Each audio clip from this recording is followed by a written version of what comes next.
السلام علیکم ورحمۃ اللہ وبرکاتہ۔ آپ نے بولا ہے کہ جو اسلام قبول کرتا ہے اس سے ہزاروں گناہ معاف ہو جاتا ہے، مگر میرے حساب سے سب کا مالک ایک ہے، اور ایک مالک ہوتے ہوئے کس کو یہ نظر سے دیکھتا ہے اور کس کو وہ نظر سے دیکھتا ہے۔ ہندوؤں کو معاف نہیں کرے گا اور جو اسلام دھرم سویکار کرتا ہے اس کو معاف کر دے گا۔ ایک کون سا اوپر والے کا قانون ہے جو میری سمجھ میں نہیں آ رہا ہے؟ بہت اچھا سوال، بہت اچھا سوال۔ مالک ایک تو سارے انسانوں کے لیے عدل بھی ایک ہوتا ہے۔ بہت اچھا سوال، بہت اہم سوال۔ بھائی کا سوال ہے کہ یہ کدھر کا مسلمانوں کو معاف کرتا ہے، ہندو کو نہیں معاف کرتا ہے؟ میں نے آپ سے کہا کہ جو انسان نام کا مسلمان ہے، اس کا نام محمد عبداللہ ذاکر ہے، تو وہ کافی نہیں جنت میں جانے کے لیے۔ مسلم کا مطلب وہ انسان جو امن حاصل کرتا ہے اپنی خواہش، اپنی مرضی سے خدا کے احکامات پہ عمل کرنے کے بعد، یعنی جو انسان اپنے مالک کے احکامات پہ عمل کرتا ہے وہ سچا انسان ہے۔ وہ نام کا کیا ہے اس کا میں کوئی لینا دینا نہیں۔ یہاں میں کہہ رہا ہوں کہ جو انسان اللہ کے علاوہ کسی کے ساتھ شرک کر رہا تھا، آج شرک کرنا چھوڑ دیا، آج اس کے گناہ معاف ہوں گے، چاہے کوئی بھی ہو۔ آپ بھی اگر کہتے کہ میں شرک کرنا چھوڑ دوں گا، اللہ کے علاوہ کسی اور کی عبادت نہیں کروں گا جو ہندو مذہب کی کتاب میں لکھا ہے، اور میں مانوں گا آخری پیغمبر محمد صلی اللہ علیہ وسلم میں، چاہے آپ عیسائی ہے، چاہے آپ ہندو ہے، چاہے آپ یہودی ہے، آج آپ اگر اپنے مالک کا کہنا مانیں گے تو آپ کا مالک آپ کو معاف کرے گا۔ لیکن اگر آپ کہیں گے میرا مالک ایک، لیکن مالک کا کہنا نہیں مانیں گے تو مالک کیسا معاف کریں گا؟ مثال کے طور پہ ایک ایگزامینیشن ہوتا ہے، ٹیچر سارے طالب علم کے لیے برابر ہے۔ ٹیچر ایک سال کے لیے سارے طالب علم، سارے اسٹوڈنٹس کو سکھاتا ہے، برابر۔ لیکن ایگزامینیشن میں جو ٹیچر پورے سال بھر سکھاتا ہے، جو طالب علم وہ ٹیچر کے سکھائے مطابق ایگزامینیشن پیپر میں لکھتا ہے وہ پاس ہو جائے گا۔ جو طالب علم ٹیچر جو سکھاتا ہے اس کے خلاف کام کرتا ہے تو ٹیچر کیا اس کو پاس کرے گا؟ چاہے وہ ہندو، مسلم ہو، عیسائی ہو، جو ٹیچر سکھاتا ہے اس کے اوپر وہ طالب علم اس کے مطابق امتحان دیتا ہے، وہ پاس ہوگا۔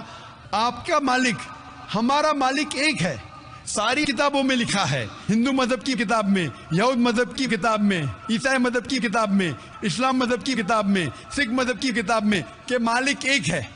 مالک کے علاوہ کسی کی عبادت نہیں کرنا چاہیے، خدا کے علاوہ کسی کی عبادت نہیں کرنا چاہیے۔ کل میں نے فرمایا تھا کہ اس خدا کی کوئی پرتیما نہیں، کوئی عکس نہیں، کوئی فوٹوگراف نہیں، کوئی پکچر نہیں، کوئی بت نہیں، کوئی مورتی نہیں۔ پھر اگر آپ مورتی دیں گے تو آپ مالک کا کہنا نہیں مان رہے۔ تو اگر آپ مالک کا کہنا مانیں گے، آپ کا نام کچھ بھی ہو، موہن ہو، کچھ بھی ہو، شنکر ہو یا عبداللہ ہو، اگر آپ مالک کا کہنا مانیں گے تو آپ سچ مچ اس مالک کے بندے ہیں۔ اگر آپ مالک کا کہنا مانیں گے تو آپ کے گناہ معاف ہو جائیں گے۔ تو یہ عربی میں کہہ رہا ہوں کہ مسلم تو لوگ کو یہ لفظ سے نفرت ہے۔ اگر نفرت ہے تو میں مسلم لفظ کو نکالتا ہوں، میں یہ کہتا ہوں جو بھی انسان اپنے مالک کا کہنا مانتا ہے اسے عربی میں کہتے ہیں مسلم۔ لیکن آپ کو مسلم شبد سے نفرت ہے، مسلم شبد کو نکال دو۔ میں یہ کہوں گا جو خدا کے احکامات پہ عمل کرتا ہے، خدا کے کلمات پہ عمل کرتا ہے، یہ مانتا ہے کہ خدا ایک ہے، اس کے علاوہ کسی کی پوجا نہیں کرنا چاہیے، وہ انسان کے گناہ وہ مالک معاف کریں گا۔ آپ اگر مانیں گے خدا ایک ہے، آپ مانتے خدا ایک ہے، آپ مانتے خدا کے علاوہ کسی اور کو پوجنا نہیں چاہیے، مانتے؟ ہاں کہ نہیں مانتے؟ آپ مانتے بت پرستی غلط ہے، آپ مانتے کہ مورتی پوجا غلط ہے، آپ مانتے کہ آخری پیغمبر محمد صلی اللہ علیہ وسلم ہے؟ نہیں مانتے۔ بولتے جیسے شیو شنکر کو پیغمبر بولتے ہیں، جیسے سائی بابا کو یہ سب جو پیغمبر ہو گئے، یہ ہر فرشتے ایسے ایسے آتے گئے۔ آپ نے میری 15 تاریخ کی تقریر سنی؟ میں نے نہیں سنا۔ محمد صلی اللہ علیہ وسلم کا ذکر مختلف مذہبی کتابوں میں، آپ کیسٹ لیجئے، میری تقریر ہے محمد صلی اللہ علیہ وسلم کا ذکر مختلف مذہبی کتابوں میں۔ اس میں نے ثابت کیا ہوں کہ مذہبی کتاب بدلنے کے باوجود سب مذہبی کتاب میں لکھا ہے کہ آخری پیغمبر آنے والے ہیں. اس آخری پیغمبر کا نام ہے محمد صلی اللہ علیہ وسلم. آپ ہندو مذہب سے تعلق رکھتے؟ ہندو مذہب کی کتاب میں لکھا ہے بھوشیہ پرانا پرو 3 کھنڈ 3 ادھیے 3 شلوکا 5 سے 8 میں لکھا ہے بھوشیہ وانی محمد صلی اللہ علیہ وسلم کی. آپ پڑھیں گے بھوشیہ پرانا پرو 3 کھنڈ 3 ادھیے 3 شلوکا 10 سے 27 میں محمد صلی اللہ علیہ وسلم کا ذکر ہے. آپ کنٹب سکتا پڑھیے اتھروا وید میں لکھا ہے کتاب نمبر 20 ہم نمبر 127 شلوکا نمبر 1 سے 14 میں لکھا ہے محمد صلی اللہ علیہ وسلم کے بارے میں. آپ پڑھیے اتھروا وید کتاب نمبر 20 ادھیے نمبر 21 شلوکا نمبر 6 اور 7 میں محمد صلی اللہ علیہ وسلم کا ذکر ہے. محمد صلی اللہ علیہ وسلم کا ذکر ہے سام وید میں احمد جیسا سام وید اتر چک منترا نمبر 1500 لکھا ہے. یجروید میں ادھیائے نمبر 31 شلوکا نمبر 18 میں. آپ پڑھیں گے رگ وید کتاب نمبر 8 ادھیائے نمبر 6 ورس نمبر 10 میں. آپ اگر پڑھیں گے اتھروا وید کتاب نمبر 8 ادھیائے نمبر 5 شلوکا نمبر 16 میں محمد صلی اللہ علیہ وسلم کے بارے میں احمد لکھا ہے. اتھروا وید کتاب نمبر 20 ہم نمبر 126 ورس نمبر 14 میں کئی جگہ لکھا ہے ناراشنسا مطلب وہ آدمی جو پرشنسا کے لائق ہے. اس کا عربی میں ترجمہ ہوتا ہے محمد صلی اللہ علیہ وسلم کا نام سے ذکر ہے ہندو مذہب کی کئی کتاب میں. رگ وید کتاب نمبر 1 ہم number 13 verse number 3 Rig Veda کتاب نمبر 1 ہم number 18 verse number 9 Rig Veda book number 1 ہم number 106 verse number 4 Rig Veda book number 1 ہم number 142 verse number 3 Rig Ved book number 2 hymn number 3 verse number 2 Rig Ved book number 5 hymn number 5 verse number 2 Rig Ved book number 7 hymn number 2 verse number 2 Rig Ved book number 10 hymn number 64 verse number 3 Rig Ved book number 10 hymn number 182 verse number 2 Yajurved chapter number 20 verse number 55 Yajurved chapter number 20 verse 37 Yajurved chapter number 20 verse 57 Yajurved chapter 21 verse number 31. میں صرف حوالے دے سکتا ہوں آپ کی کتابوں میں سے صرف گھنٹوں تک جس میں لکھا ہے محمد صلی اللہ علیہ وسلم آخری پیغمبر ہے. آج جو اسلام قبول کر رہے ہیں ان کو یہ سمجھاؤ کہ اسلام دھرم کیا ہے. ان کو وہ سمجھ میں میرے بھی سمجھ میں نہیں آ رہا تھا اسلام بولتے کس کو. آپ نے کہا کہ جو لوگ اسلام قبول کر رہے انہیں سمجھاؤ اسلام دھرم کیا ہے. آپ نہیں سمجھے, وہ لوگ سمجھے اس لیے تو اسلام قبول کیے. آپ بھی سمجھیں گے تو آپ بھی قبول کریں گے.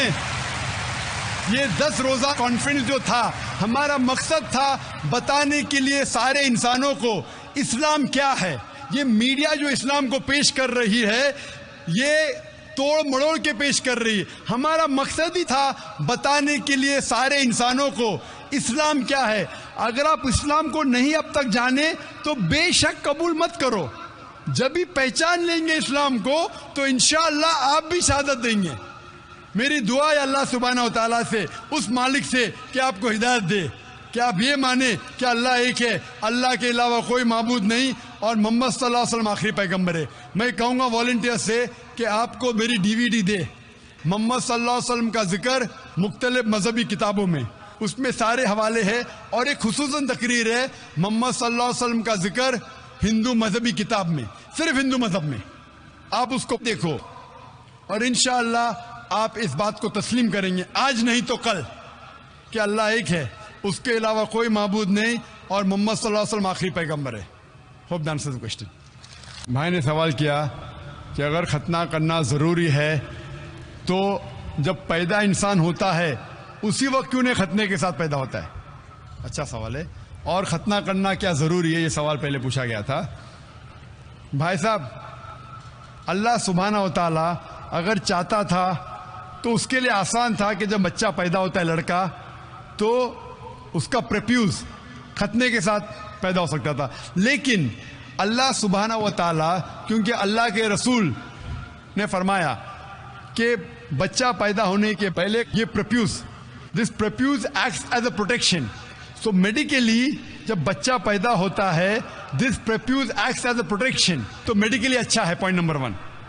لیکن پیدا ہونے کے بعد اس پریپیوز کو کاٹنا ختنہ کرنے کے کئی فائدے ہیں, اور اس سے یہ پتا چلتا ہے جب ایک لڑکا یا آدمی کی ختنہ ہوتی ہے اس کے بہت کم چانسز ہے to have cancer of the penis. Penis کے کینسر ہونے کے چانسز بہت کم ہیں. آج کی سائنس یہ کہتی ہے کہ اگر ختنہ نہیں ہوگا تو کئی بیماریاں پینس کی ہو سکتی ہے. They can be inflammation of the penis, کئی بیماریاں ہو سکتی. اور آج سائنس یہ بھی کہتی ہے کہ جس انسان کی بچپن میں ختنہ ہوتی ہے اس کو ایڈز کے چانسز کم ہیں. لیکن اللہ سبحانہ و تعالیٰ نے کیوں انسان کو جب پیدا ہوا لڑکا تو ختنے کے ساتھ کیوں نے پیدا کیا؟ پوائنٹ نمبر 1 میں نے کہا کہ میڈیکلی اٹ پروٹیکٹس، جو پروڈکشن نہیں رہے گا. اور دوسرا یہ اللہ کے رسول کی سنت ہے، ان نے کہا کہ لڑکے کی ختنہ ہونا چاہیے. اللہ تعالیٰ دیکھنا چاہتا ہے کہ آپ اس کے پیغام پہ عمل کرتے ہیں کہ نہیں، اس کے پیغام پہ عمل کرتے ہیں کہ نہیں. مثال کے طور پہ کئی چیز اللہ نے بنائی. زہر، آپ پوچھیں گے کہ زہر پینا حرام ہے تو اللہ نے زہر کیوں بنائی؟ اللہ تعالیٰ نے کہا ہے کہ آتم ہتیا کرنا حرام ہے. اللہ دیکھنا چاہتا ہے کہ آپ اس کی تعلیمات پہ عمل کرتے ہیں کہ نہیں، اس کے احکامات پہ عمل کرتے ہیں کہ نہیں. تو یہ بھی آپ کے لیے ٹیسٹ ہے کہ do you follow the teaching of Allah and his رسول اور ناٹ. بٹ ختنہ کرنا جیسا میں نے کہا فرض نہیں ہے، لیکن کریں گے تو ایک اہم سنت ہے، آپ کے بہت سے فائدے ہیں. خوب دان سے کوشچن. یہاں پہ 5 بہنیں ہیں جن کو شہادہ لینا ہے، اگر آپ 5 کا ساتھ میں کرا دیں. وہ اللہ تعالیٰ کر رہا ہے. مجھے کسی نے کہا کل کہ شہادہ اتنے ہو رہے، کیوں نہ آپ اعلان کرو کہ ایک ساتھ میں دو تو وقت بچیں گا اور لوگ آئیں گے. میں نے کہا میں پبلک میں نہیں کہنا چاہتا ہوں، لیکن ماشاءاللہ لوگ کو پتہ ہے کہ وقت کم ہے تو 5 بہنیں ساتھ میں مائک کے نزدیک آ گئے. میں صرف یہ پوچھنا چاہتا ہوں 5 بہنوں سے، کیا کوئی بھی آپ پہ زبردستی کر رہا ہے اسلام قبول کرنے کے لیے؟ کوئی آپ پہ دباؤ ڈال رہا ہے اسلام قبول کرنے کے لیے؟ آپ مانتے ہیں کہ خدا ایک ہے اور اللہ کے علاوہ کوئی معبود نہیں؟ آپ مانتے ہیں کہ محمد صلی اللہ علیہ وسلم آخری پیغمبر ہے؟ میں صرف یہ پوچھنا چاہتا ہوں کہ باری باری ایک بہن اپنا نام کہے. ابھی آپ کا نام کیا اور کون سے مذہب سے تعلق رکھتے، اس کے بعد میں ساتھ میں کلمہ پڑھاؤں گا آپ کو. میرا نام فلچند ہے. ماشاءاللہ 8 بھائی ادھر، 2 بھائی ادھر، 5 بہن ادھر، 15 سب لوگ کو ساتھ میں کلمہ پڑھاؤں گا انشاءاللہ. اللہ نے آپ کو ہدایت دی ہے. آپ اس کو دہرائیے عربی میں، بعد میں ترجمہ کروں گا. اشہد اللہ الہ الا اللہ و اشہد ان محمدن عبدہ و رسولہ. میں گواہی دیتی ہوں اور دیتا ہوں کہ اللہ کے علاوہ کوئی معبود نہیں اور محمد صلی اللہ علیہ وسلم اس کے بندے اور پیغمبر ہے. ماشاءاللہ اللہ سبحانہ و تعالی آپ سب کی جد و جہد کو قبول فرمائے. میں اللہ سبحانہ و تعالیٰ سے درخواست کرتا ہوں، دعا کرتا ہوں کہ اللہ سبحانہ و تعالیٰ آپ سب کو اس دنیا اور آخرت میں اس کا اجر دے، اور دعا کرتا ہوں کہ آپ سب کو جنت فردوس دے اور اس دنیا میں جو بھی آپ کی مشکلات ہیں اسے دور کرے. اور میں درخواست کرتا ہوں ہمارے مسلمان بھائیوں اور بہنوں سے کہ جب بھی نو مسلم اسلام میں آتا ہے ہمارا فرض ہے کہ ان کی مدد کرے، ان کو کوئی تکلیف ہے وہ دور کرے. وہ اگر جاننا چاہتے اسلام کے بارے میں کچھ علم تو آپ انہیں دیجئے، انشاءاللہ آپ کو ثواب ملے گا. اور یہ ہو سکتا ہے کہ یہ ہمارا ذریعہ بھی بنے جنت کے لیے. میں آپ سب کو کہتا ہوں جو لوگ نے اسلام قبول کیا، میں آپ سے کہتا ہوں کہ آپ میرے لیے بھی دعا کیجئے اور اس ادارے کے لیے بھی دعا کیجئے تاکہ اللہ سبحانہ و تعالی ہمارے اس کام کو بھی قبول فرمائے. جی خوش آمدید دوستو، امید کرتا ہوں ویڈیو آپ نے پوری دیکھی ہوگی اور آپ کو پسند بھی آئی ہوگی. اللہ تعالیٰ بالکل ہم سب کا خالق ہے، ہم سب کا مالک ہے. اگر کوئی آپ سے پوچھے آپ کو کس نے پیدا کیا، جواب اللہ تعالیٰ نے پیدا کیا.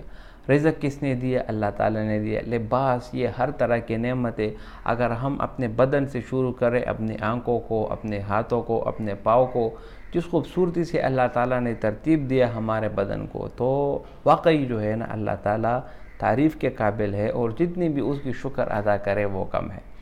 اور یہ بات بالکل غلط ہے جو بندہ یہ کہتا ہے کہ اللہ تعالیٰ ناانصافی کرتا. نہیں، بالکل بھی نہیں. اللہ تعالیٰ کبھی بھی ناانصافی نہیں کر سکتا. دوسری بات یہ ہے کہ جب آپ کو ایک خدا نے آپ کو پیدا کیا، آپ یہ مانتے ہو آپ کو اللہ تعالیٰ نے پیدا کیا اور آپ کے ماں باپ کو بھی اللہ تعالیٰ نے پیدا کیا، اس کے بعد آپ کے اوپر طرح طرح کے احسانات کیے۔ دنیا میں اگر کوئی معمولی سا احسان کسی انسان کے ساتھ کرتا ہے تو زندگی بھر وہ احسان اس کو یاد رہتا ہے۔ تو سوچو ایک خالق حقیقی جس نے آپ کو طرح طرح کی نعمتیں ہمیشہ کے لیے دی ہو، اور ایسی نعمتیں جو دوسروں کو نصیب نہ ہو آپ کی ملی ہو، تو اس کا تقاضا یہی ہے کہ آپ زندگی بھر اس کا حکم مانیں، اس کے احکامات مانیں۔ اب جب اللہ تعالیٰ آپ مانتے ہیں کہ اللہ تعالیٰ آپ کا خالق ہے، آپ کا مالک ہے، تو پھر آپ اس کی بات بھی مانیں نا۔ یعنی صرف ضروری نہیں کہ آپ صرف یہ مانیں کہ بس اللہ تعالیٰ ایک ہے اور میں اللہ تعالیٰ سے پیار کرتا ہوں، باقی اللہ تعالیٰ کے جو احکامات ہیں آپ اس کو نظر انداز کر دیتے، نماز اللہ تعالیٰ کا حکم ہے آپ نہیں پڑھتے، روزہ اللہ تعالیٰ کا حکم ہے آپ نہیں رکھتے، اللہ تعالیٰ کا حکم ہے غیبت نہ کرو، چغلی نہ کرو، بہتان نہ لگاؤ، جبکہ آپ سارا وقت اس میں گزار دیتے ہیں۔ تو جب آپ اللہ کو ایک مانتے ہیں تو آپ اس کے اور احکامات بھی آپ کو ماننے ہوں گے، تب آپ جو ہے نا حقیقی مسلم بنو گے۔ اس کے علاوہ اگر آپ نہیں مانو گے تو پھر آپ اپنی جو ہلاکت ہے آپ کی، اس کی ذمہ دار آپ خود ہے۔ قرآن میں اللہ تعالیٰ فرماتے ہیں ان الدین عند اللہ الاسلام، اللہ تعالیٰ فرماتے ہیں اللہ کے نزدیک جو قابل قبول دین ہے وہ اسلام ہے۔ جب آپ اسلام کے علاوہ ہندو مذہب اختیار کریں گے، رام رام کریں گے اور مندر کی گھنٹی بجائیں گے، عیسائیت کی طرف جائیں گے، یہودیت کی طرف جائیں گے، جینزم کی طرف جائیں گے، مختلف مذاہب کی طرف جائیں گے، تو یہ آپ جو ہے نا ناشکری کرتے ہو، آپ اپنے پروردگار کی بات نہیں مانتے۔ اس لیے اللہ تعالیٰ انسان کو سزا دیتا ہے۔ اللہ تعالیٰ کبھی بھی نا انصافی نہیں کرتا، بلکہ اللہ تعالیٰ خود قرآن میں فرماتے ہیں الذی خلق الموت والحیات لیبلوکم ایکم احسن عملا، کہ اللہ تعالیٰ نے زندگی اور موت کو پیدا کی تاکہ اللہ تعالیٰ اندازہ لگا سکے کہ تم میں سے کون بہتر عمل کرنے والا ہے۔ تو بھائیو دوستو، یہ بھائی نے جو سوال کیا یہ بالکل غلط کیا کہ اللہ تعالیٰ ناانصافی کیوں کرے گا۔ نہیں، اللہ تعالیٰ ناانصافی نہیں کرتا۔ اللہ تعالیٰ نے آپ کو پیدا کیا، آپ کو اختیار دیا، یہ راستہ سیدھا یہ جنت کی طرف جاتا ہے۔ اگر آپ میری بات مانیں گے اور میرے مذہب کو فالو کریں گے تو آپ اس راستے پہ جائیں گے، آپ جنت میں جائیں گے۔ اگر یہ دوسرا راستہ آپ اختیار کریں گے، اپنے نفس کی خواہش کے مطابق آپ کے دل میں جو آئے وہ کیا، جو بات دل میں آئے بس وہی کر دیا، تو اب اگر اس پر جائیں گے تو یہ آپ کے لیے نقصان ہوگا۔ تو جو باقاعدہ طور پر اللہ تعالیٰ نے آپ کو واضح کر دیا کہ آپ کو کامیابی اگر آپ کو ملنی ہے تو صرف اور صرف میرے دین میں آنا ہے، تو پھر آپ کیوں اس دین کو چھوڑ کر دوسرے دین میں چلے جاتے ہیں اور پھر گلے شکوے بھی کرتے ہیں کہ اللہ تعالیٰ ناانصافی کرے گا؟ نعوذ باللہ، اللہ تعالیٰ ناانصافی نہیں کرتا، اس نے آپ کو اختیار دیا۔ قرآن میں اللہ تعالیٰ فرماتے ہیں فَأَلْهَمَهَا فُجُورَهَا وَتَقْوَاهَا۔ اور ڈاکٹر ذاکر نائک کا جواب بھی آپ نے سنا کہ کتنا بہترین قسم کا جواب دیا۔ اور اسی طرح ہر وہ انسان جو نفس کی خواہشات کے اوپر چلے گا، نفس کی فرما برداری کرے گا، وہ ہلاکت اس کا سبب ہوگا۔ قرآن میں اللہ تعالیٰ فرماتے ہیں وَمَا أُبَرِّئُ نَفْسِي إِنَّ النَّفْسَ لَأَمَّارَةٌ بِالسُّوءِ إِلَّا مَا رَحِمَ رَبِّي إِنَّ رَبِّي غَفُورٌ رَحِيمٌ۔ تو بھائیو دوستو، ہمیشہ اللہ تعالیٰ کے احکامات مانو، اللہ تعالیٰ کی دی ہوئی بھیجی ہوئی کتاب اس پر عمل کرو، یقیناً آپ کو کامیابی مل جائے گی۔ امید کرتا ہوں ویڈیو آپ کو پسند آئی ہوگی۔ اگر ویڈیو آپ کو پسند آئے تو اس چینل کو سبسکرائب کریں۔ بہت شکریہ۔